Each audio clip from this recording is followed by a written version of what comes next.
mix your meat in as well.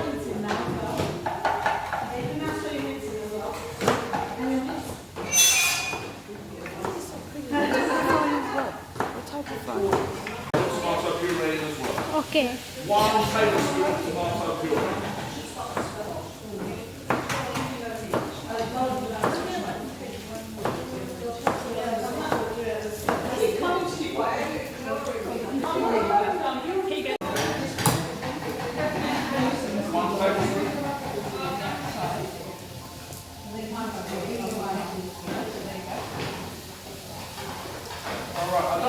I'm asking you to hold off on the tomatoes until the very end, okay? So the next thing that's going is 1 tablespoon of oregano herbs. Oh, bless you. Alright, just ask you to hold on a minute. So with fresh basil, same thing as Brenda was saying about celery, you can propagate basil. You can buy 1 plant and you can make it last for a whole year. And the way you do that is you take the basil and you pick off the top. And you pick it just below the second lot of leaves, and then you pick off these leaves. You pick off these leaves, and you stick this in water. You leave that in water for maybe 2 weeks actually. Okay. And after 2 weeks, it will develop a root system as good as this. Yeah? Loads and loads of roots. So this. Yes, this way. Oh, getting closer. So I've got there 1, 2, 3, 4, and a little bit. That one hasn't got so much root. But it started. I've got 5 new plants from just taking 5 little stems from the top. Okay? And then I'll put them in some soil in a pot, and they will grow and become as big as this as long as I water it on a regular basis. Okay?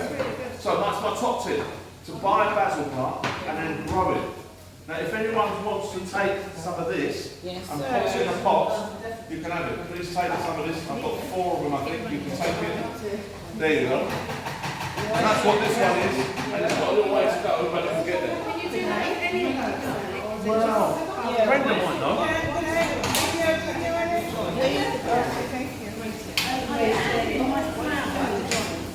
Now, what you do is you do less flour to butter. So if you don't have any scales, Sorry, can you just pick up? yeah, if you don't have any scales, as long as you've got less flour and more butter, then that should be fine. And I'll quickly this round and show you what it looks like. It looks like that kind of consistency. Yeah? So you look for that kind of consistency. So if you don't have scales, you don't need scales, you can do it that. Now, what I'm going to do next is I'm going to add in, I go quite controversial, I'm going to add in all of my milk, and then I give it a good stir, and make sure that all that butter and flour has now been mixed in with the milk. I turn the heat on, and I turn it quite high. And then you have to stir the whole time. And when I say stir, stir around the edges especially, and then round in the middle. And just keep on going round the edges and in the middle. And slowly but surely, you'll start to see your sauce thicken. Sorry, I'm talking too fast. Sorry.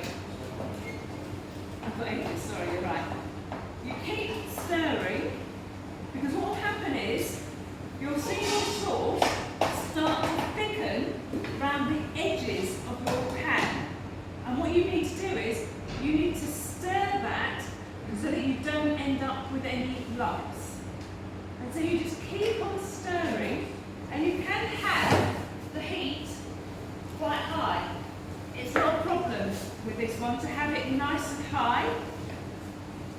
long as you keep stirring.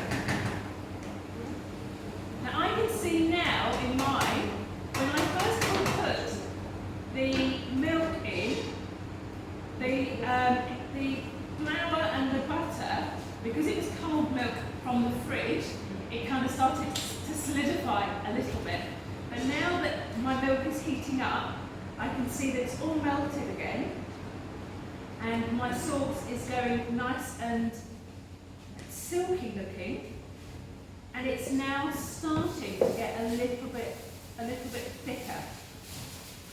You basically bring it until it gets thick, and as I say, paying really particular attention to the edges, because you don't want those bits to burn, and you want it to incorporate in. Now, if you wanted to come closer and have a look, you can, because you can see now. Can you see? It's now no longer thin, runny milk. It's now a nice sauce consistency, isn't it? And can you see it's now starting to get bubbles on top? Yep. You now need to cook it with those bubbles for 1 to 2 minutes. Yes. The reason why you need to do, and you need to stir. The reason you need to do that is because we need to cook the flour. If we don't boil it now, we now stir it. And now, by stirring it loads, that also gives you a lovely glossy sauce. Can you see how nice and shiny it is?